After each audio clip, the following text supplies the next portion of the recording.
Our veterans, symbols of patriotism and service. In their lives, America's veterans have contributed to our nation and our values. For many, it was a chance to serve their country. For others, it was the chance to develop and mature.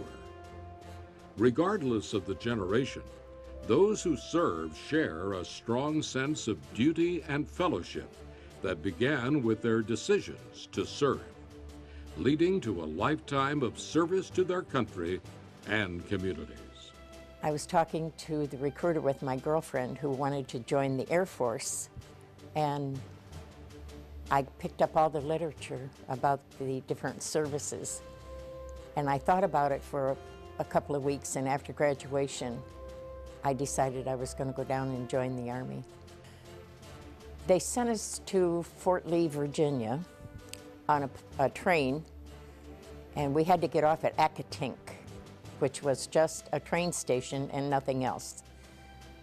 When we got to the base, I didn't know what I had gotten into.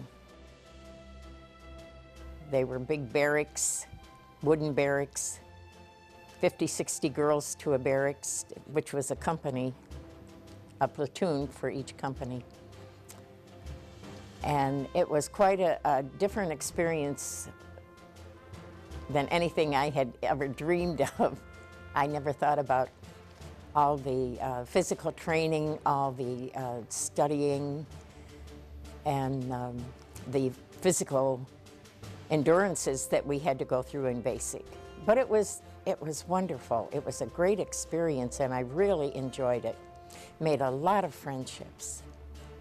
Really, you know, I was a young kid and really didn't think about anything. You know, I was just happy-go-lucky. I was the youngest of 6 kids, so you know, I was the baby of the family, as my mom would like to call me. I really didn't pay too much attention to what was going on around me. I knew from the time I was a little kid that I was going in the military.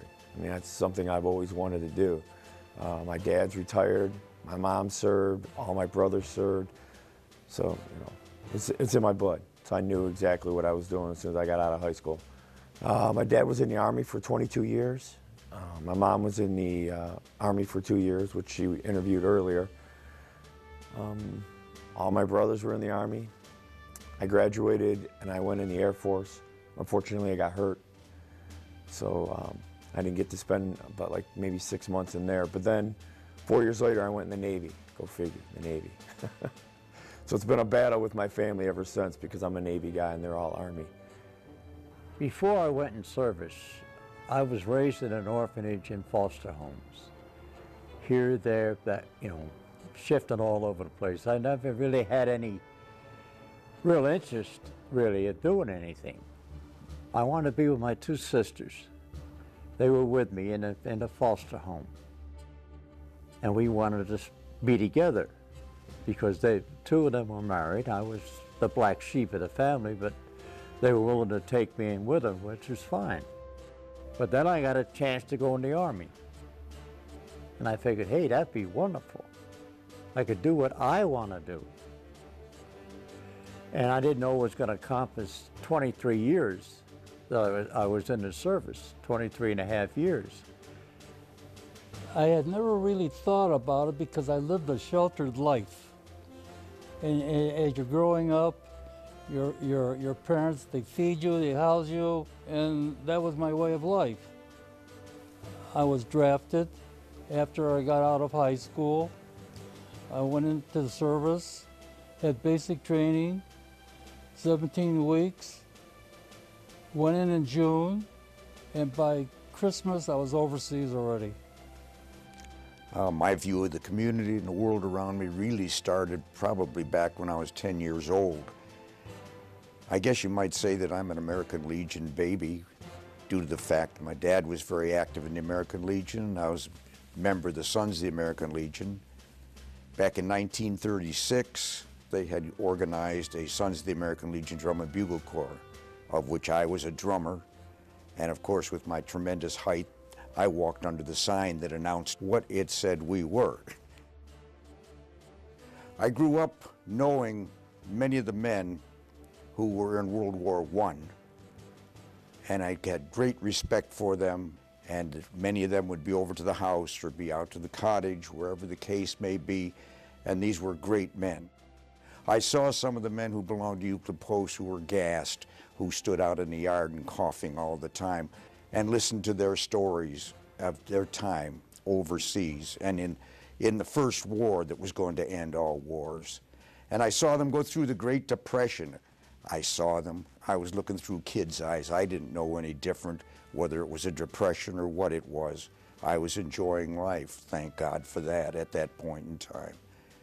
But when the Japanese bombed Pearl Harbor and that war started, and the next day people were going and enlisting in the Army at that time, I was disappointed because I wasn't old enough to go into the Army or into any service. I'm the unusual Canadian turned American who didn't leave the U.S. to go to Canada, but rather came to the U.S. And actually became a citizen to enter the military. At the time I went in, it was 1965 is when I actually left for the service. Preceding this, Vietnam had been building up, and the headlines are getting more intense, demonstrations and so forth, and it was really a very unsettling time, and I was caught up in it somewhat. I was not a protester. I was very pro-American, and because of my father's background and so forth, I had no intention of going to Canada, as some of my classmates did or made an attempt to. But I felt it was an obligation to serve in for the country, and at the time I was not exactly the most popular guy in town because of my feelings, but as it panned out, times have changed and opinions have changed.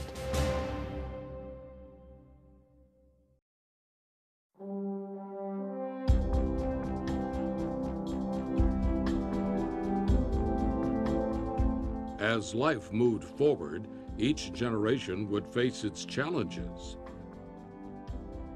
The purpose of military service is to defend a nation and protect its interests. For many of Euclid's vets, war did surround them.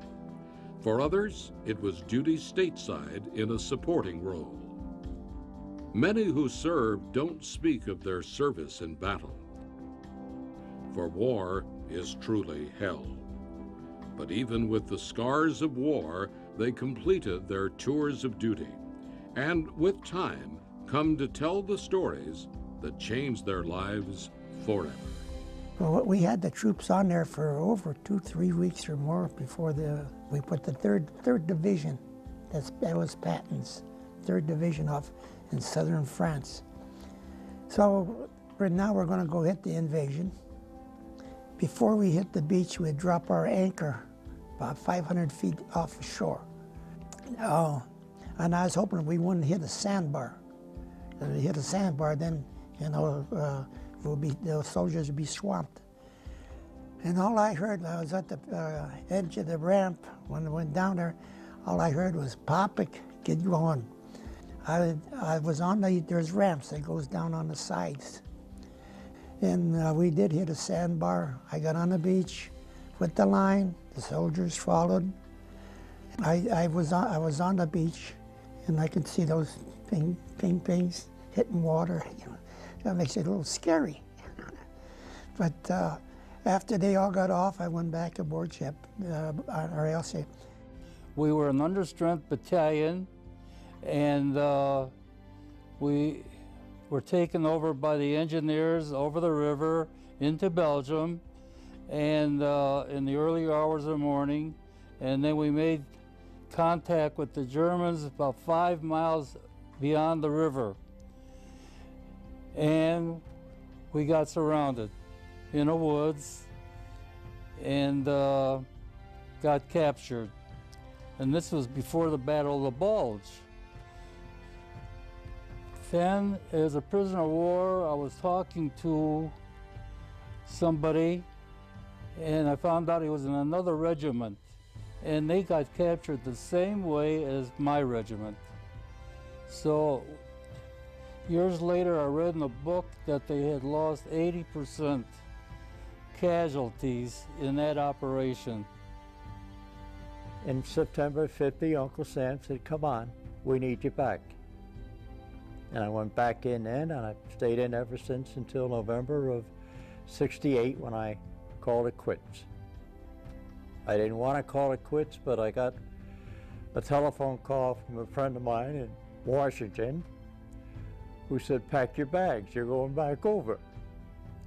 Nope, because I've seen too many guys go back over and come back in plastic bags. And I didn't want that. Basic training was in Lackland, Texas, Air Force Base, and spent, I think, 16 weeks in Lackland.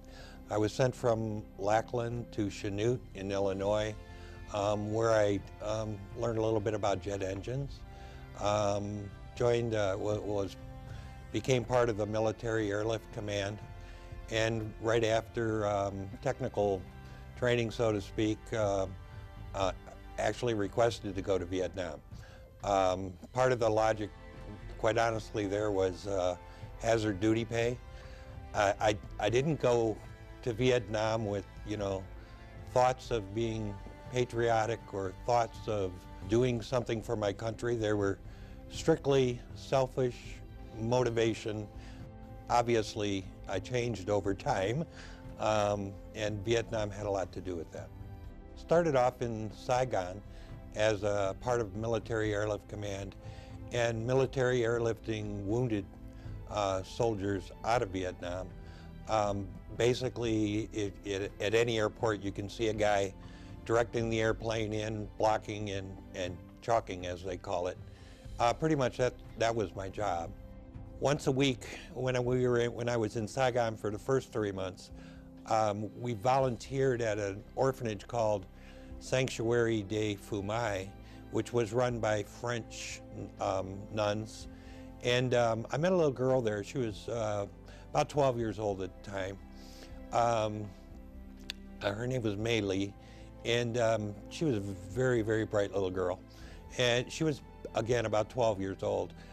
Took up playing chess with her. And she knew how to play chess. She actually showed me a lot of moves because I liked to play chess at the time. She was an amazing little girl, only had one leg. Spoke English, spoke French, spoke Vietnamese. But we played chess every week, and pretty much every week she'd beat me. I left Saigon, gone to Da Nang, gone to Cam Ranh Bay. Got back to Saigon, and I found out she had been killed. I really didn't know what to expect, I knew I wasn't probably going to be sent into Iraq at the time. I knew that we were on an amphib ship. I knew I was in the Navy, and I knew I wasn't going to see a ton of action. I don't know if you can remember there's like 13 ships that were going through a mined area, and the first ship in line hit a mine. Well, we were like maybe the second ship in line. We were like right behind that ship that hit the mine. And then, you're standing your watch. I was on a gun mount. I look out, and maybe 50 yards port side was a mine, a floating mine right there in the Gulf. And it was like, that's when, it hit me, like, this is for real. This is for real. This could get scary. Well, first thing I did is you had to go to my initial school, which was to be a pipe fitter and a welder aboard ships. And then I actually ended up in a overseas ship repair facility in Guam, of all places, where I did repair on submarines and supply ships in that area. So I did that for 2 years, and then I ended up being assigned to the battleship New Jersey out of Long Beach, California, and I ended up going there next. And then I basically sailed the world. I recall the USS Stark was hit by an Exocet missile in the Gulf. And that was our first indicated that it wasn't being in the Navy was no joke. We had the Iranian tanker escorts going on at the time, and you realize that you're in, this isn't a joke, you're on a warship and your sole duty is to go to war. And you get that, it becomes real clear to you. After basic training, you heard the word here this morning, Lackland Air Force Base in San Antonio, Texas. I went there for a week or so, and then we were shipped up to Shepherd Air Force Base in Texas, where I took my basic training. From there, I went into stat service with MATS. Now, MATS is Military Air Transport. We were located on a SAC base, which is Strategic Air Command, and that was Travis Air Force Base in California. A tremendous organization, a tremendous base. That's where the B-36 bombers flew out of there. That was a bomber that was really never used in a war, with 3 engines on each side and 2 jets also on one on each side. What a beautiful bird that was to see coming in. I thought I had enlisted for 4 years. I thought I might as well make the best of it, and I applied for OCS. And I did go through OCS. At the end of OCS, you then had to re-up for 5 years beyond what you had already served. By that time, I'd already served a couple of years. And I was getting ready to go to Korea when the armistice was signed. In between then, I'd gotten married, and Susie and I had a baby, Kathy. And all of a sudden, while we were waiting for that boat to come in, a Twix appeared on the bulletin board and said that anybody that had been in for so many months, which I was in for a couple of years at that time, could apply to get out. Another fellow and I thought it was a joke. So we applied. Well, by golly, we got out. And we didn't expect to. I expected to be serving another 5 years in Korea or someplace in the United States Air Force. My dad was at Ipana Point, which is now a place memorialized in our nation's history, because that is the site of the famous radar unit to which my dad was detached, that, as we know from history, was operating on the morning of December 7th, but was told that the images that they saw on that radar coming towards Hawaii were incoming B-17 U.S. bombers flying in from the mainland.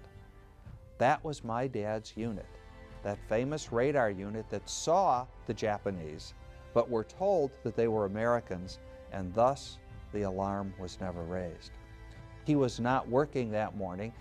In fact, he had been at the Ipana Point working up through Friday, and as I mentioned earlier, had weekend leave, Saturday and Sunday off, and was just coming out for chow a few minutes after 7 o'clock when the Japanese Zeros began to strafe his barracks there.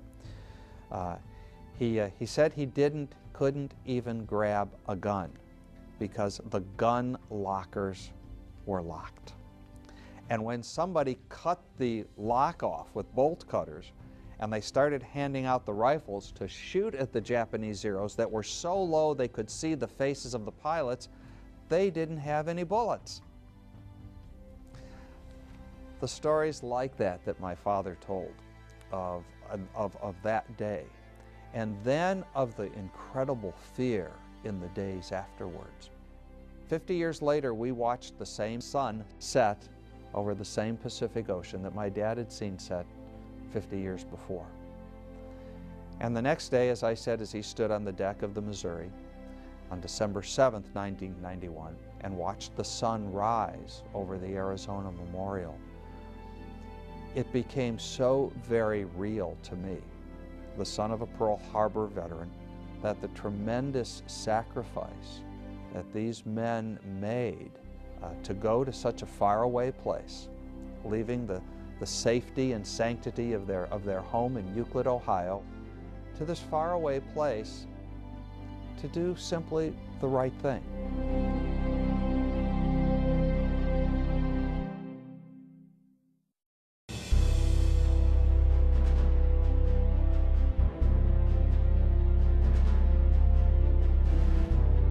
After completing their service, many would come home. Now, as veterans, they would establish and join organizations to help in their transition to civilian life. Some were local, others were branches of national organizations, but all share the same values. As time passed, they would reach out to the community, becoming scout leaders, teachers, volunteers, and a wide range of advocates, strengthening Euclid's values and building its traditions. You look out for each other. I've never watched the show Army Wives, but I know how we were. We belonged to clubs where we gave support to each other, living on the base, helping each other with babysitting, helping each other with jobs, transportations to the dispensary when a child was sick. Families do bond, and once you're in the military and then live on the base and have a family, you carry that with you the rest of your life. So when they left the military, they came back and did what they had been trained to do so long ago, and that is they organized. And they organized around a common purpose. No, not to defeat the Nazis or the Japanese, but to do something for what they had fought for, this democracy.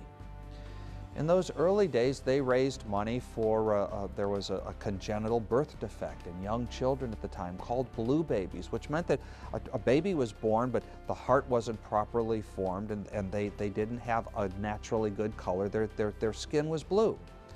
Well, the vets got all behind that and raised money because these children needed correctable heart surgery. This was before health care was prevalent, and they raised money for blue babies. I'm involved in the PLAV. I'm an officer there. I'm involved in the East Lake Vets. I'm a past president of Club 59ers, which we run. It's a group of volunteers. I've been in there for quite a few years. We do a lot for this organizations. They take care of the veterans that are in the hospitals. They make trips to the VA hospitals. I admire them for that. I used to go down to the VA hospital and cut hair. I would be there until midnight cutting hair for veterans. I made it a goal for myself that I was going to become an elementary school teacher, and specifically in education, only 15% of elementary teachers are men. All right, that's a fairly small percentage. I also kind of realized that if you're going to have influence on somebody's life, because of my life, I felt it needed to be early. And then I kind of read a little further and found out that of the 15% of men that are teaching elementary school, only 3% of that 15% are teaching primary. So that's grades kindergarten through third. Oh, and every year at the holiday time, we try to find families here in the city who need support and anonymously give them money or a card from one of the grocery stores to get groceries so they can buy a turkey or a ham or whatever they want for their holidays, festivities. And I think as a community, the benefits, we've donated both with the Euclid Veterans Association to many, many programs inside our community, from DARE to the Hunger Center to NJROTC is one of our big, we donate to them quite frequently. So groups like this, I think it makes you feel good when you're in a position to do this, and they feel the same, that they seem the response is good. That we have to help others because there's a lot of people that can't help themselves. And this is what the whole thing is all about. Our thought about life is entirely different once we came back, because we know what we went over there to do and to help. That's what built this building that we're in here today, the Euclid Veterans Club, the PLAV, all of them working together. We've had mayors. You had Tony Sostarczyk, one of our mayors. He belongs to the American Legion, he belongs to Euclid Vets. He was a founder of the Euclid Vets Club. You had people like Ed Stock, who, while not political, but in the educational field, did a great job. Yes, the veterans have infiltrated into all aspects of the city of life in Euclid.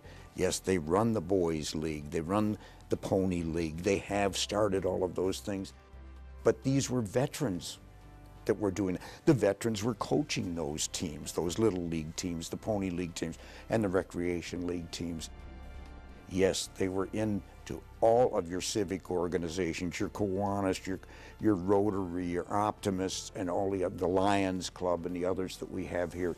There's no doubt that veterans past, during, and present, whether you're in currently or you're out, are directly related to community, because once you come back to the civilian life, I think veterans are generally more patriotic, have sacrificed more, and I think one of the main integrations that you fall into seamlessly is we're ambassadors of the military and the American way of life.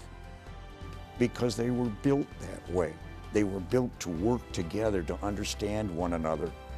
Veterans help people and to make a community, and the veterans are an integrated part of that community.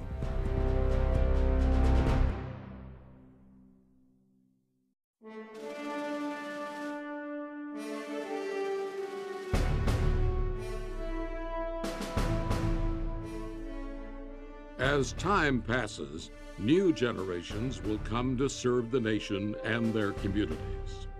From those who have given a lifetime of service, their message can be seen and heard in the nation that surrounds us and continues to rejuvenate every day. Their messages come from the heart, in voices that will live through tomorrow and reach out to all generations. Each of those veterans, from the lowliest private up to the commander-in-chief, in their service, built, connected, and brought America together. I would try to instill in younger generations that are to follow that military service and an all-volunteer service is an extremely honorable thing to do. The men and women in the military and to me, were the best people I've ever served with. They're the greatest Americans. They do more, ask for less, and don't complain about it. We are very, very proud of what we did when we did it, because it made our country better, stronger. It gave us more. I like to have them think that even though Vietnam was not a very popular war, that we did our best. Our hands were tied in a lot of cases, and that we were very proud of our service record. Just be happy. Be happy. Don't always worry about the guy in front of you that's driving too slow. Don't worry about, you're standing in line forever. Don't worry about it. Life's too short. Enjoy life. Enjoy your veterans. Listen to what they have to say. Be proud. Be proud to be an American.